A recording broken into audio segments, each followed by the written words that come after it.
Kita wajib mencintai Nabi Muhammad Sallallahu Alaihi Wasallam. Memang Nabi kita adalah manusia yang paling mulia.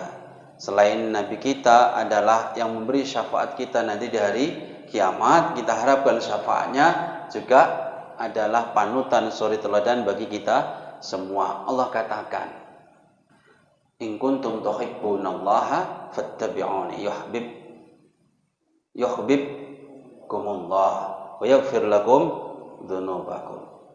Kalau kalian cinta kepada Allah, maka ikuti aku, kata Nabi. Ini ayat ini diturunkan Ka'ab bin Ashraf. Itu diajak sama Nabi. Tapi mereka menolak. Tolakannya itu halus. Kami sudah cinta kepada Allah kok. Iya, kami sudah cinta. Udah, ayo ikuti ajaranku. Udah, yang penting aku cinta kepada Allah. Aku ini menyembah Allah. Turun ayat ini. Jangan cuma bilang cinta kepada Allah. Tapi in kuntum tuhibbunallaha fattabi'uni. Kalau kalian memang cinta kepada Allah, maka ikuti aku.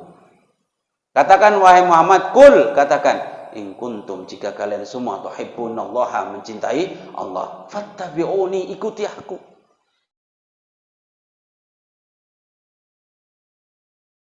Jemaah yang mulia, marilah bersyukur kepada Allah Subhanahu wa taala atas limpah nikmat dan karunia-Nya kepada kita semua.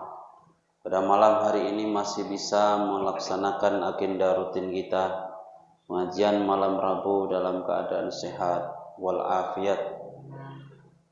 Salawat beriring salam semoga selalu tercurah kepada Nabi Muhammad sallallahu alaihi wasallam yang selalu kita harapkan syafaatnya di hari kiamat.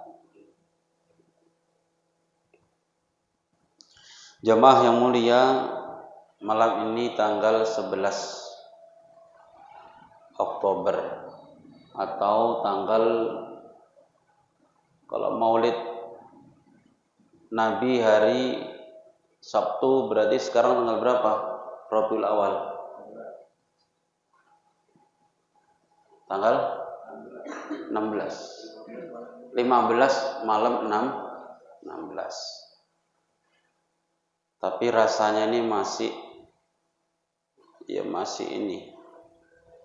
masih Maulid karena masih bulan Rabiul Awal, belum habis. Maka rasa ini harus kita timbulkan di hati kita. Apa itu? Rasa rindu kita, rasa cinta kita kepada Nabi Muhammad sallallahu alaihi wasallam. Ikuti kalau ada peringatan Maulid, diikuti. Ada majelis Maulid, diikuti. Minimal sebulan ini kita sering mengikuti majelis Maulid supaya rasa cinta kita bertambah kepada Nabi Muhammad sallallahu alaihi wasallam. Di dalam doa ini pun tadi disebutkan warzuqna kamalal mutaba'ati dhahiran wa batinan. Warzuqna kamalal mutaba'ati lahu. Ya Allah, berikan kepada kami kesempurnaan mutaba'ah. Mutaba'ah itu mengikuti lahu kepada Nabi Muhammad sallallahu alaihi wasallam. Berikan kepada kami kesempurnaan mengikuti Nabi. Artinya bisa mengikuti Nabi secara sempurna, dhahiran wa batinan. Ini doanya luar biasa. Mengikutinya bukan cuma dhahir saja, tapi dhahiran wa batinan. Yang bisa kita ikuti mungkin pertama secara dhahir dulu. Dhahirnya Nabi itu ya pakaiannya gimana, perilaku dhahirnya, batinnya. Terus batinnya kita ya ikuti Nabi, kayak mana cara Nabi berperilaku, cara Nabi mentaati perintah-perintah Allah, kita ikuti. Atau dhahiran wa batinan ini maksudnya kita mengikuti Nabi kita ini secara dhahir dan batin. Bukan kita mengikuti dhahir saja tapi batinnya tidak. Pakaian kita sudah kita ikutkan, tapi kita mengikuti Nabi Muhammad, tapi batinnya tidak mengikuti Nabi Muhammad Sallallahu Alaihi Wasallam. Kalau batinnya mengikuti tapi dohirnya tak mengikuti, itu kayaknya kurang sempurna. Karena al-dohir ya dulu alal batin. Kita bisa nampak dalamnya itu lewat dohirnya. Semana kita bisa melihat kalau buah mangga itu biasanya kulitnya kok bagus, ya banyak sedikit dalamnya juga bagus, gitu. Makanya kita disuruh ikuti Nabi Muhammad SAW, bukan cuma dohir saja, tapi juga batin kita mengikuti Nabi Muhammad. Apa bukti batin kita mengikuti Nabi Muhammad SAW? Bagaimana sikap Nabi, perilaku Nabi, akhlaknya Nabi kita ikuti. Nabi itu enggak malu kalau berjalan bersama anak-anak kecil yang yatim-yatim, bersama orang-orang miskin, wa yamshi mal armalah. Nabi itu berjalan bersama orang-orang yang dhaif, artinya yang lemah, yang miskin, orang janda-janda, ya, orang anak-anak yatim. Itu Nabi malah suka sama orang yang lemah-lemah begitu, ditolong. Nah, ini salah satu yang harus kita ikuti, bukan cuma mengikuti dohirnya, tapi keseharian Nabi kepada seluruh umat Islam, bagaimana Nabi memperlakukan mereka harus kita ikuti. Bagaimana cara Nabi kesehariannya juga insya Allah harus kita ikuti juga. Kemudian bersikap kepada yang lemah bagaimana? Ini maksudnya mengikuti dohiron wa batinan. Jamaah yang mulia, Maulid berasal dari kata walada yalidu. Apa? Walada yalidu. Waladan wa maulidan fahuwa walidun wa dzaka mauludun lid ladalid maulidun. Maulid berasal dari kata waladan, masdarnya. Kalau fi'il madinya walada yalidu. Ini ilmu sorok, termasuk bagian dari nahwu. Jadi yang belajar ilmu nahwu pastinya tahu ini. Maulid itu adalah menunjukkan waktu. Kalau walada artinya melahirkan, waladan masdarnya kelahiran, tapi kalau maulid artinya waktu kelahiran. Maulidun diulangi 2 kali karena menunjukkan satu waktu, yang kedua tempat. Maulidun yang pertama menunjukkan waktu kelahiran, maulidun yang kedua artinya tempat kelahiran. Nah, ini harus tahu. Sama kayak di kalimatnya disebut dalam surah Al-Ikhlas, lam yalid walam yulad, tidak melahirkan dan tidak dilahirkan, tidak beranak dan tidak dianakkan. Ini kata walada. Maulid apa hukumnya? Ya hukumnya tidak ada. Waktu kelahiran kok ada hukumnya. Tapi yang berhubungan dengan hukum itu adalah apa yang berkaitan dengan maulid itu. Tradisi yang kita jalankan ini loh yang nantinya berhubungan dengan hukum. Apakah boleh atau tidaknya itu tergantung apa yang dilakukan di dalam waktu kelahiran itu. Tidak hanya kelahiran Nabi Muhammad SAW saja, semua kelahiran, maulid kita, hari lahir kita adakan tradisi yang tradisinya itu kok salah, ya tetap salah. Ya kalau tradisinya itu benar, ya benar, artinya tidak bertentangan dengan syariat. Tradisi yang salah yang sering dilakukan untuk memperingati maulid atau senang di hari kelahiran itu seperti yang dilakukan Kayak bikin kue, di situ ditancapkan lilin, dinyalakan terus ditiup. Tidak bolehnya karena ini menyerupai orang-orang yang tidak Islam. Dan itu larangan untuk agama kita. Kita dilarang untuk mengikuti tradisi orang selain agama kita. Tapi kalau di hari kelahiran itu bikin kue, kemudian doa bersama, doanya yang baik-baik, nggak apa-apa, boleh. Bukan berarti tidak boleh sama sekali. Jadi yang berubah apanya? Samanya bikin kuenya, ya, tapi di situ apinya dihilangkan. Ya, itu yang kemudian kita terlepas dari meniru kebiasaan orang selain agama kita.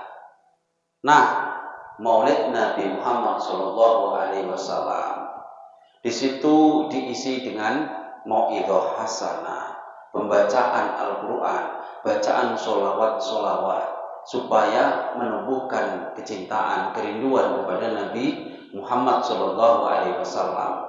Dan itu adalah tradisi dan salah satu sarana agar kita lebih mencintai Nabi Muhammad SAW. Mencintai Nabi Muhammad itu hukumnya wajib. Mencintai Nabi Muhammad hukumnya wajib dalam akidah Islam. Bukan sunnah, bukan wajib. Satu yang harus kita cintai, mencintai Allah, mencintai Rasulullah. Kemudian baru yang lain. Tidak boleh kita melebihkan cinta kita kepada selain kedua ini. Bahkan dari diri kita sendiri. Kita tidak boleh lebih cinta kepada diri kita sendiri daripada Allah dan Rasulnya. Makanya kalau kita berusaha membuat tradisi ini sebagai sarana untuk lebih mencintai Rasulullah, itu berarti bagus. Satu, karena mencintai Rasulullah itu wajib. Kita buat sarana ini tujuannya apa? Mengingatkan masyarakat tentang baginda Nabi Muhammad SAW, supaya lebih mengingat bagaimana perjuangannya, akhlakul karimahnya. Kalau sudah diingat, kemudian dicontoh perilakunya. Di mana kesalahannya memperingati Maulid Nabi Muhammad SAW. Kalau memperingatinya dengan cara-cara yang kotor, yang maksiat, maka tidak boleh. Dengan musik-musikan, minum khamar, dengan yang maksiat-maksiat, maka ini tidak boleh. Jadi secara dasarnya memang tidak ada hukum maulid itu tidak ada hukumnya. Tapi peringatannya itu, yang berkaitan dengan peringatannya itu, di situ diadakan apa? Itulah yang kemudian menjadi ada hukum yang terkait dengan peringatan tersebut. Kita tidak nyalahi, jadi nggak usah kita ragu bahwa peringatan Maulid ini hukumnya bagaimana. Kok masih banyak yang bilang bid'ah, bilang salah. Nah, itu mereka lah. Yang penting kita harus yakin bahwa peringatan ini tujuannya adalah untuk lebih mencintai Nabi Muhammad SAW. Kenapa tidak ada masalah? Karena kalau kita menyambut kelahiran anak kita saja, kita ini senang. Anak kita lahir sudah setahun, saking senangnya. Besok hari lahir anak, saya panggil kawan-kawannya, beli kue, dikumpulkan, doa bersama. Kenapa kayak gitu kita lakukan? Kenapa? Tujuannya apa itu? Senang, cinta. Lalu istri kita ulang tahun misalkan, meskipun kita nggak ngasih apa-apa, diingatkan itu hari lahirnya, ya minimal kita buat dia senang. Itu tanda perhatian kita kepada istri kita. Kiai Haji Zainuddin MZ, Siapa? Dai 1000 dai 1.000.000 setiap tahun pasti membuat istrinya senang di waktu hari lahirnya. Meskipun nggak tiup lilin, nggak apa, minimal diajak makan bareng-bareng. Disenangkan di hari itu. Kiai Haji Zainuddin kan so sweet banget itu. Itu dai 1.000.000 umat menjadi panutan dalam keluarganya. Dibuat senang istrinya. Jadi nggak harus kayak tiup lilin, yang penting di hari itu diingatkan hari lahirnya. Itu tanda perhatian. Intinya begitu, tanda perhatian. Nah, kita hari lahir Nabi kita Muhammad Sallallahu Alaihi Wasallam saja, kita nggak ingat. Kayak mana kita dibilang perhatian, cinta kepada Nabi Muhammad Sallallahu Alaihi Wasallam? Pertama loh, yang pasti kita akan tanya kalau kita kenal sama seseorang itu biasanya hari lahirnya, ulang tahunnya kapan, tanggal berapa lahirnya, sudah berapa tahun dia. Kalau kita suka sama seseorang, ditanya dia kelahiran tahun berapa. Nggak mungkin kita mau suka sama seseorang terus nggak kita tanya hari lahirnya. Pokoknya aku suka, kawin lah, tanpa tahu, tanpa kenal kapan dia lahir, anaknya siapa, mesti dicari tahu. Kita bilang suka kepada Nabi Muhammad Sallallahu Alaihi Wasallam, hari lahirnya sih nggak tahu. Sudah begitu nanti perilakunya dalam kehidupan sehari-hari nggak tahu, keluarganya kita nggak tahu. Di dalam peringatan Maulid itu seharusnya disebutkan itu semua, keluarga Nabi bagaimana Nabi perilakunya, akhlakul karimahnya. Makanya di dalam buku-buku Maulid, mohon maaf ini Bapak-bapak, kalau kita zaman dahulu sering baca dibaan, berjanji, itu kalau di sini itu marhabanan.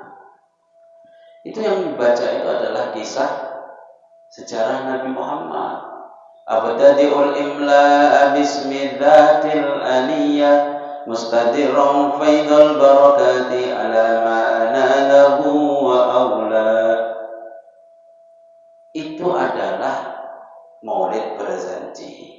Itu mengisahkan tentang kisah Nabi Muhammad Sallallahu Alaihi Wasallam. Sekarang yang dibaca ibu-ibu kalau ada akikah, kalau ada nikahan, kalau pagi itu ibu-ibu marhaban, itu adalah Maulid berjanji. Tapi nggak ngerti maksudnya. Itu dibaca terus, seharusnya diterjemahkan dan diceritakan. Kenapa ibu-ibu marhaban kalau akikahan kok dibacakan Maulid berjanji? Mengisahkan sejarah Nabi Muhammad.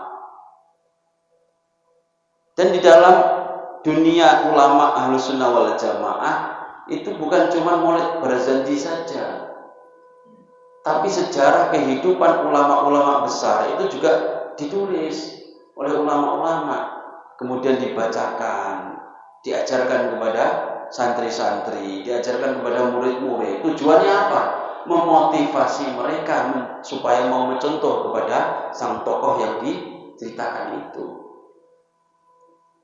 Nah sekarang kan kita lebih senang nonton sinetron, nonton film daripada mendengarkan kisah ulama, mendengarkan kisah para nabi, mendengarkan kisah para rasul. Anak-anak kita itu yang kecil-kecil sekarang kalau ditanya lebih hafal pemain-pemain bola daripada kisah-kisah Nabi 25. Mukjizatnya apa saja, tanyai saja. Jarang yang tahu itu. Nabi Muhammad itu lahir di mana, nanti sejarahnya dari kecil sampai besar. Itu diajarkan di sekolah SD itu sangat sedikit. Karena agama itu di dalam sekolah-sekolah umum itu campur, ada tajwid, ada akidah, akhlak, dicampur lagi meneh Al-Quran, hadis. Saya tengok itu begitu. SD, SMP, SMA, terus terang saja. SD, SMP, SMA itu pelajaran agama itu dicampur, bukan cuma sejarah Islam semua, tapi ada sejarah Islam, ada tajwid, ada akidah akhlak, ada fikih, dicampur jadi satu agama. Kalau soal misalkan ujian itu soalnya 90 soal atau misalkan 100 soal, coba 100 soal ini dibagi berapa pelajaran tadi? Tajwid, akidah akhlak, nah, kemudian SKI, sejarah kebudayaan Islam, fikih, Al-Quran, hadis. Ada berapa soal cuma? Mana bisa kita mengetahui secara mendetail? Ini mau diterus-teruskan, anak kita nggak tahu apa-apa nanti. Makanya kalau nggak disampaikan lewat ngaji begini, anak-anak diajak ngaji, yang kecil-kecil kayak gini diajaki semua. Kalau waktu maulid diajaki semua. Dan maulid itu seharusnya bukan cuma setahun sekali. Kalau bisa seminggu sekali ada pelajaran tentang sejarah Islam yang menceritakan tentang kehidupan Nabi Muhammad SAW. Harus ada satu waktu untuk diajarkan ini kepada anak-anak kita, remaja-remaja masjid kita, ya, anak-anak madrasah, MDTA, disampaikan terus sehingga nanti besarnya mereka tahu sejarah para nabi. Kalau anak nggak tahu sejarah nabi kita, bagaimana bisa kenal dengan nabi kita? Yang diketahui nanti artis-artis, pemain-pemain bola, ya, yang hafal. Sampai saya miris, ada itu di media sosial. Itu ditanya, bagaimana niat sholat zuhur? Nggak bisa. Niat sholat duhur gak bisa. Niat sholat maghrib gak bisa. Ditanya lalu, siapa TikToker yang viral saat ini? Siapa YouTuber yang terkenal saat ini? Langsung jawab ya. Siapa YouTuber yang terkenal saat ini? Oh, Atta Halilintar, subscribernya paling banyak. Yang kedua adalah apa semua dia? Pak Haris. Pak Haris oke 70.000, maka cepat di-subscribe ya channel FKSMM ini. Yang ngaji-ngaji subscribe-nya malah sedikit. Yang nanti untuk yang umum-umum malah banyak. Kalau ditanya YouTuber terkenal langsung kenal, tahu. Tapi kalau ditanya tentang agama nggak tahu.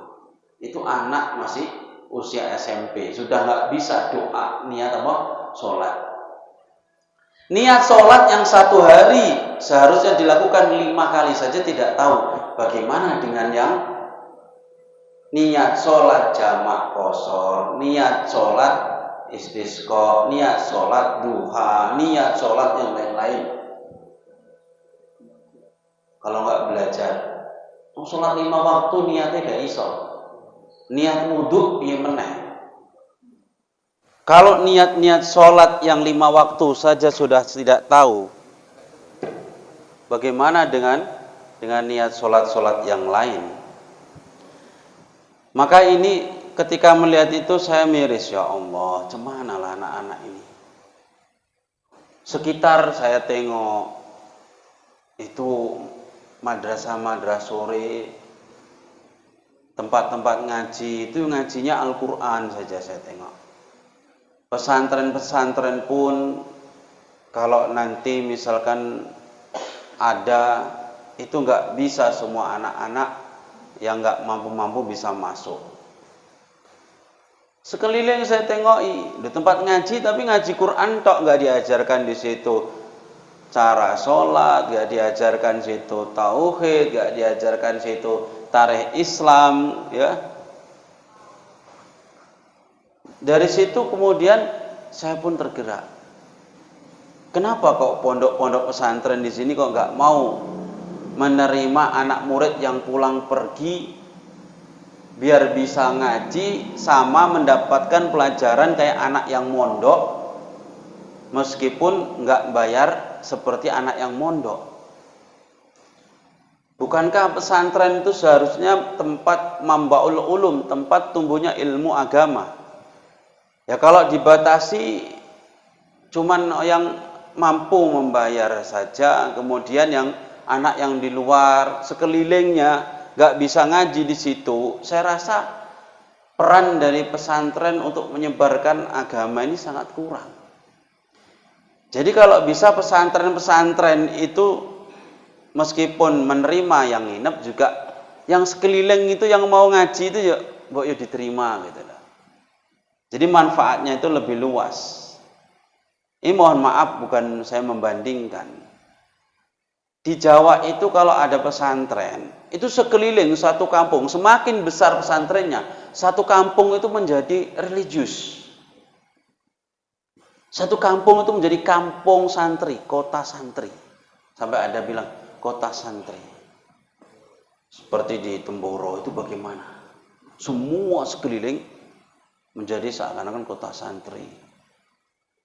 Daerah-daerah sekitar pondok itu menjadi kayak di pondok. Jadi manfaatnya jelas pesantren itu. Pondok pesantren di Sarang, di tempat Mbah Maimun Zubair, itu sekeliling menjadi religius.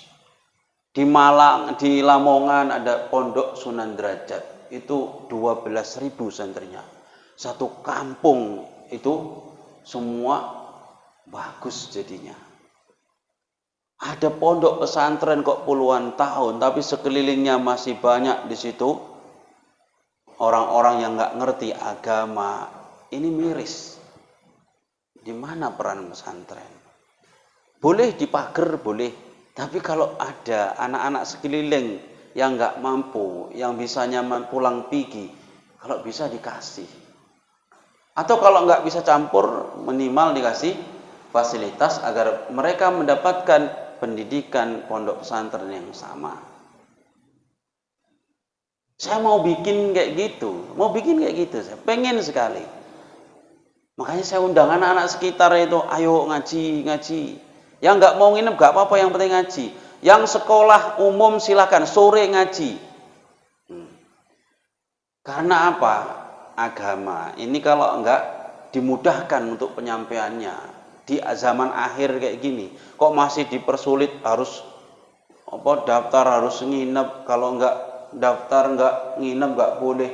Saya rasa peran kita untuk mendirikan pesantren ya, menjadi orang yang ngerti agama itu saya rasa kurang.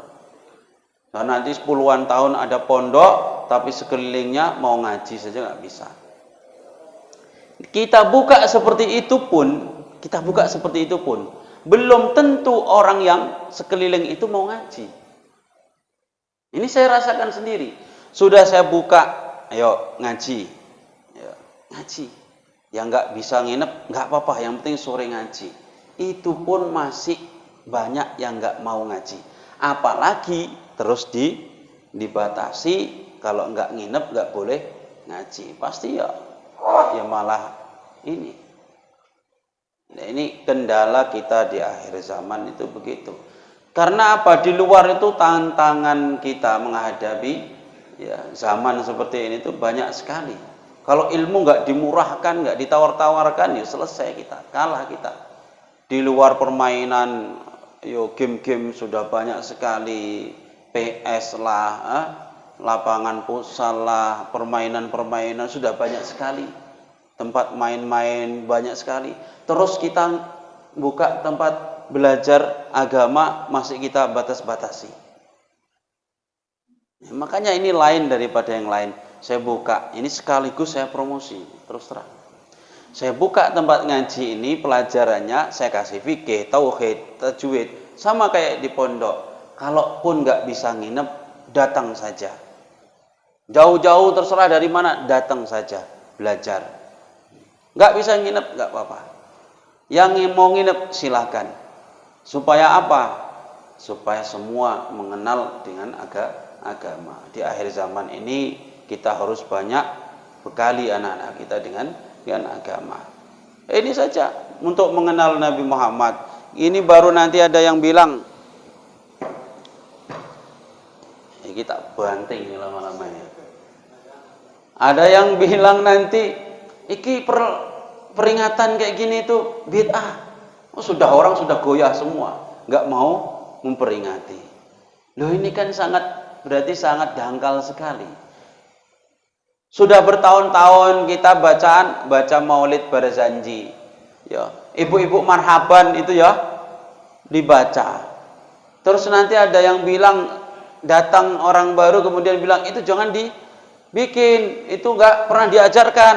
Terus goyah nggak mau bikin lagi. Yang tadinya ikut grup marhaban terus nggak mau marhabanan meneh, gara-gara dibilang bid'ah, dibilang itu dolalah. Itu sangat dangkal sekali. Yang menguatkan itu apa? Ngaji, madrasah. Ya, di Turki itu di masa tahun berapa, 1920-an, abad 19, itu kerajaan kesultanan Turki Utsmani itu mulai hancur, berubah menjadi negara sekuler. Sopo jenenge? Atatürk, Mustafa Kamal Atatürk. Adzan sudah diganti, sholat sudah diterjemah, jilbab dilarang, sudah hancur kali. Ya. Tapi dia lupa, madrasah tidak dihancurkan. Madrasah yang di situ menjadi mambaul ulum, tempat tumbuhnya ilmu agama, dibiarkan. Dari situlah tumbuh kader-kader. Dari situlah kemudian tumbuh orang yang berjiwa Islami. Kemudian bisa menegakkan hukum-hukum Islam. Salah satunya kader itu menjadi presiden saat ini di Turki. Itu dari didikan madrasah salafiyah. Madrasah salafiyah yang mengajarkan apa? Islam ahlus sunnah wal jamaah. Kayak gini di masjid ini misalkan, pengen ini masjid selamanya dipegang yang ahlus sunnah wal jamaah, dirikan di sini madrasah. Yang madrasah itu mengajarkan tentang tauhid, tentang fikih, tentang tajwid, ilmu-ilmu ahlus sunnah wal jamaah. Harus dibentengi. Karena kalau tidak, cuman untuk sholat saja, pulang sholat saja, ngajinya ngaji Al-Quran saja. Nanti lama-lama, selesai kita berganti generasi, dan orang itu kedatangan paham yang baru, selesai juga. Di suatu daerah di dekat sini, mohon maaf saya ngisi ngaji. Kemudian orang ini memisahkan diri dari masjid. Agak jauh dari sini. Tapi nggak jauh kali, deket lah. Memisahkan mereka dari masjid. Masjidnya sudah besar sekali. Kemudian musola ini dibikin masjid sendiri. Ustadz, ini kalau saya bikin masjid kayak mana? Lah kenapa gitu? Kan ada masjid itu yang besar itu. Itu nggak sama kayak kami, Ustadz. Siap sholat gak ada zikir, siap sholat gak ada doa, gak ada wirid. Itu kan dulu masjid-masjid kami yang bangun juga. Dari kecil dulu itu ada zikir, dulu di situ ada doa. Tapi akhir-akhir ini 10 tahun terakhir, 20 tahun terakhir ini orang-orang itu yang jadi ketua BKM. Jadi kami nggak suka. Ya daripada kayak gitu, Ustaz, bagus kami bikin masjid sendiri akhirnya mingkre. Lama-lama kayak gitu di mana-mana pun akan terjadi kalau enggak dibentengi dengan itu tadi ilmunya. bikin madrasahnya di sini, MDTA-nya sore. Gurunya dari mana? Nanti kita pikirkan. Sana bikin lagi madrasah, masjid, setiap masjid kalau bisa bikin madrasah yang di situ ada pelajaran Ahlus Sunnah wal Jamaah, fikih, tauhid, tajwid, akhlak, Al-Quran jangan ketinggalan. Supaya apa? Nanti tumbuh kader-kader yang akan meneruskan kemakmuran masjid itu.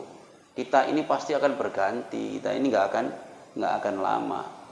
Ya nanti ya Hamid ya ini yang muda-muda itu.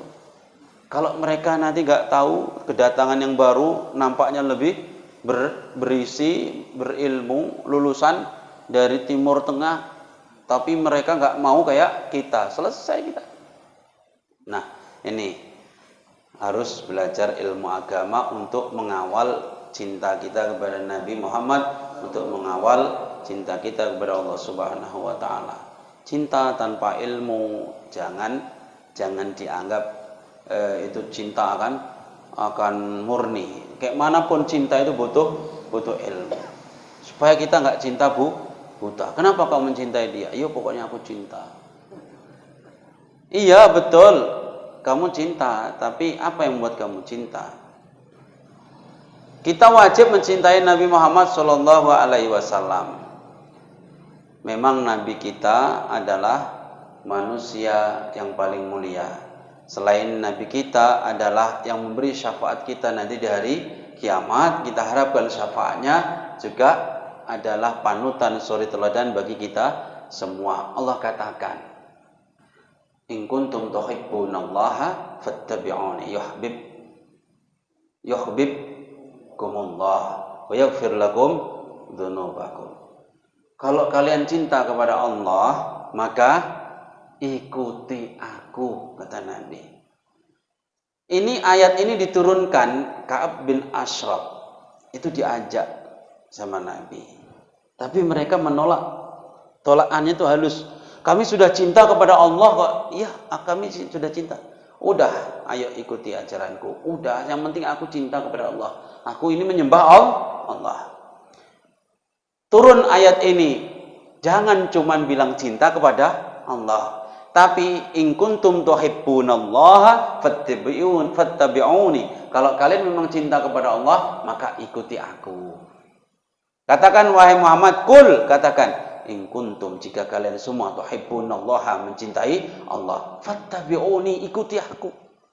Jangan cuma bilang cinta kepada Allah tak mau mengikuti aku. Maksudnya mengikuti Nabi Muhammad sallallahu alaihi wasallam. Syarat cinta kita kepada Allah benar atau tidak kalau mau mengikuti Nabi Muhammad sallallahu alaihi wasallam. Itu ada kata in, syarat.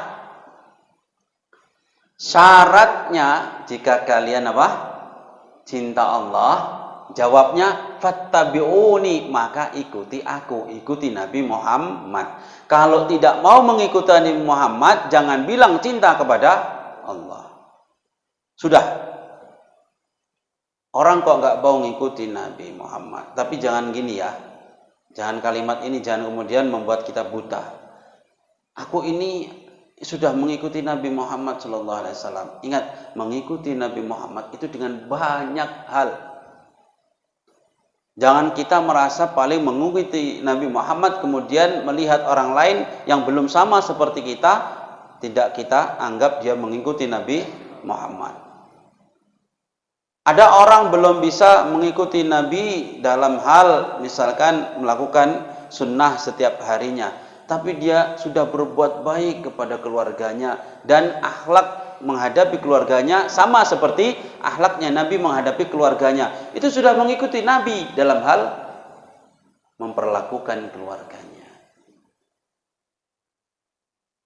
Satu saja yang kita amalkan dari akhlaknya Nabi. Tapi ingat, tidak ada yang membatalkan, yaitu kekufuran yang kita lakukan. Iman kita harus benar. Dan satu amalan kita ikuti Nabi, maka amalan ini nanti akan menjadi penolong kita di hari kiamat.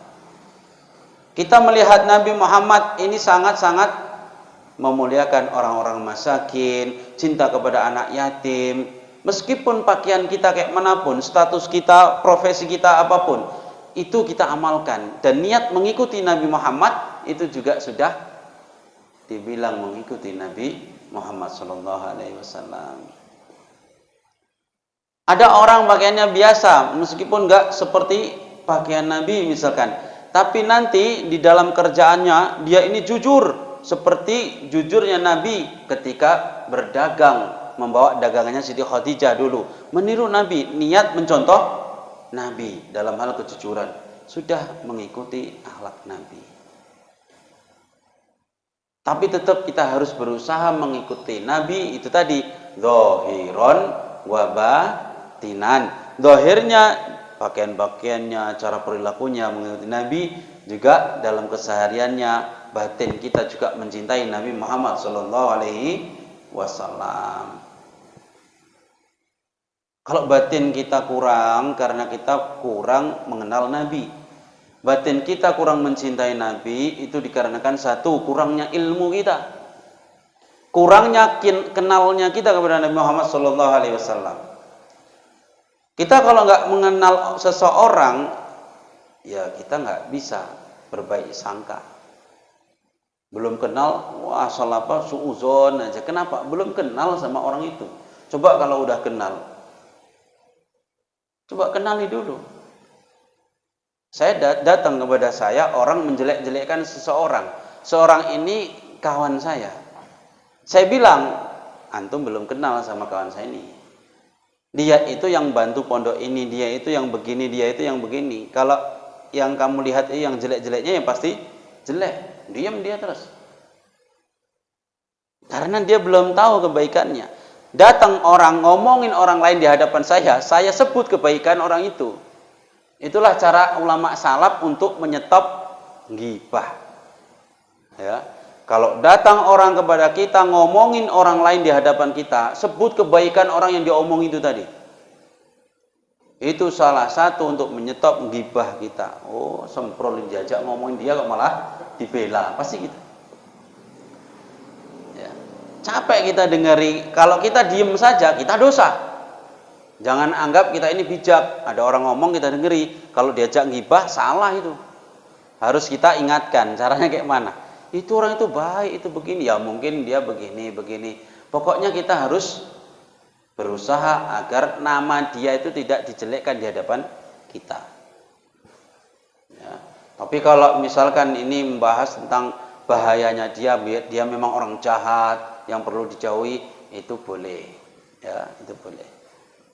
Jamaah yang mulia, mengikuti Nabi Muhammad dhahiran wa batinan. Peringatan Maulid jangan disalah-salahkan, karena tidak ada yang salah.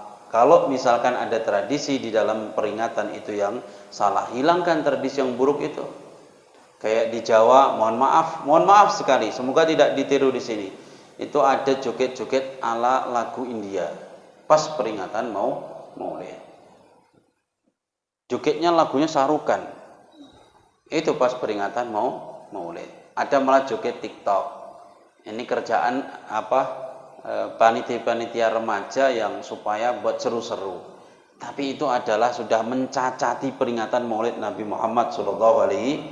Ini namanya cinta tapi kurang ilmu yang saya katakan tadi. Kalau enggak, masya Allah, orang mencintai Maulid ini, peringatan Maulid ini, ulama besar di Mekah itu sampai jasadnya utuh, sudah dikuburkan sampai bertahun-tahun masih utuh jasadnya. Ahli hadis, al-muhaddits, ya, dari madhab Maliki, Sayyid Muhammad bin Alawi al-Maliki. Beliau 15 tahun itu sudah menjadi ahli hadis, sudah mendapat gelar doktor ahli hadis. Beliau sangat membela yang namanya Maulid, membela Ahlus Sunnah wal Jamaah. Itu adalah putra dari guru-gurunya kita, Mbah Maimun Zubair, mondok di Mekah sama Sayyid Alawi. Sayyid Alawi punya putra namanya Sayyid Muhammad. Sayyid Muhammad ini dari kecil ahli hadis, 15 tahun ahli hadis. Kalau Said Alawi gurunya Mbah Maimun ahli tafsir. Makanya Mbah Maimun Zubair ahli tafsir. Punya murid Mbah Maimun Zubair Gus Baha. Gus Baha ahli tafsir. Ya. Ya, ahli ilmu yang lain juga, hafal hadis Sahih Muslim juga. Cuman dalam bidang yang didalami adalah tafsir. Said Muhammad itu sangat mencintai Maulid Nabi Muhammad SAW. Banyak sekali videonya beliau membaca Maulid sama murid-muridnya, sama sahabat-sahabatnya. Baca burdah, Masya Allah. Baca burdah. Kami di pondok baca itu juga. Ya, burdah. Burdah itu yang kayak mana? Maulaya salli wa sallim daiman abada lan nabi. Maulaya salli wa sallim daiman abada kullihim huwal habib turja syafa'atuhu likulli hawli minal ahwani muktahimi ya Rabbi bil Mustafa baligh maqasidana waghfir lana ma madha ya wasi'al karami. Itu dibaca setiap malam Kamis sore, kalau nggak salah, kalau nggak Senin sore, Kamis sore. Dulu kami di pondok burdahan. Kalau Simtuduror, Maulid Simtuduror itu Senin pagi. Kalau di masjid tempat saya nyapu itu Kamis malam Jumat Maulid Barzanji.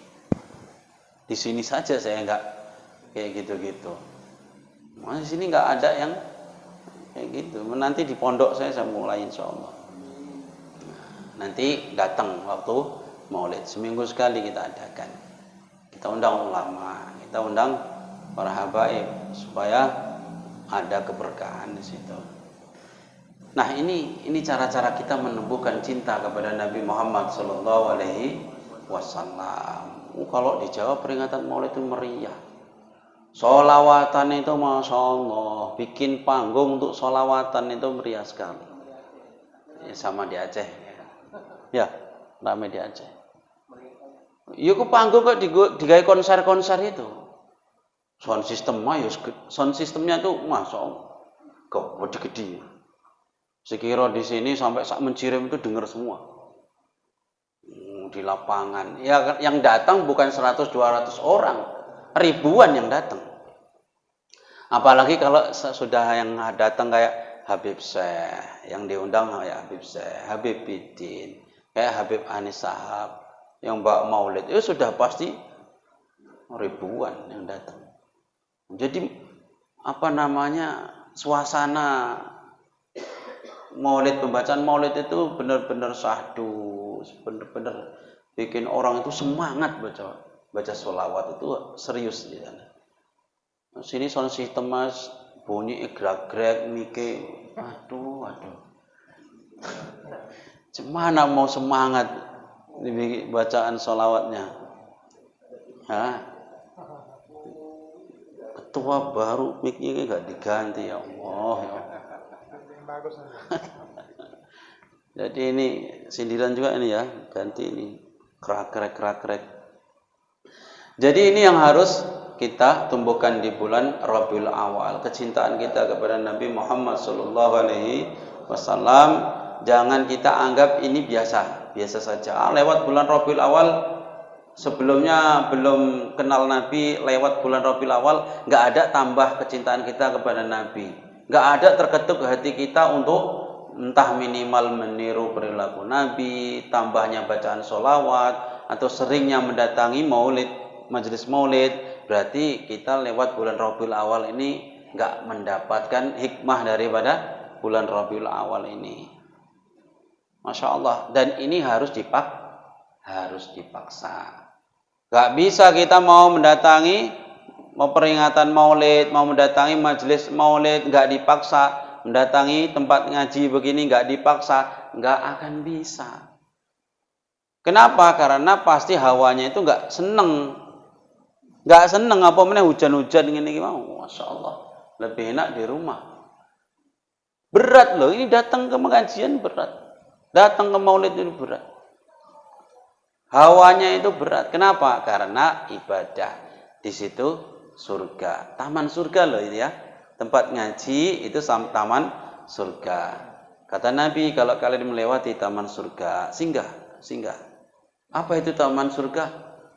Majlis taklim, majlis dzikir. Itulah taman surga. Semoga bermanfaat apa yang disampaikan. Semoga bisa memotivasi kita untuk lebih mencari ilmu, untuk mengawal cinta kita kepada Nabi Muhammad sallallahu alaihi wasallam, mengawal iman kita kepada Allah Subhanahu wa taala. Akhirnya nanti kita berjumpa di akhirat, di mahsyar, berjumpa dengan Nabi Muhammad dan kita berhak mendapatkan syafaatnya. Amin Allahumma amin. Kita disambut oleh Nabi, oh ini umatku, ini umatku. Ayo minum di telagaku, Masya Allah. Jangan nanti kita datang di telaganya Nabi, kita sok-sokan kenal dengan Nabi. Kamu siapa? Kamu siapa? Ini yang menyakitkan. Maka ini yang kita harapkan. Nanti di akhirat bisa minum telaganya Nabi, bisa berjumpa dengan Nabi kita Muhammad sallallahu alaihi wasallam. Demikian bisa disampaikan. Mohon maaf atas segala kekurangan. Terima kasih atas segala perhatian. Usikum wa nafsi bi taqwallah. Assalamualaikum warahmatullahi wabarakatuh.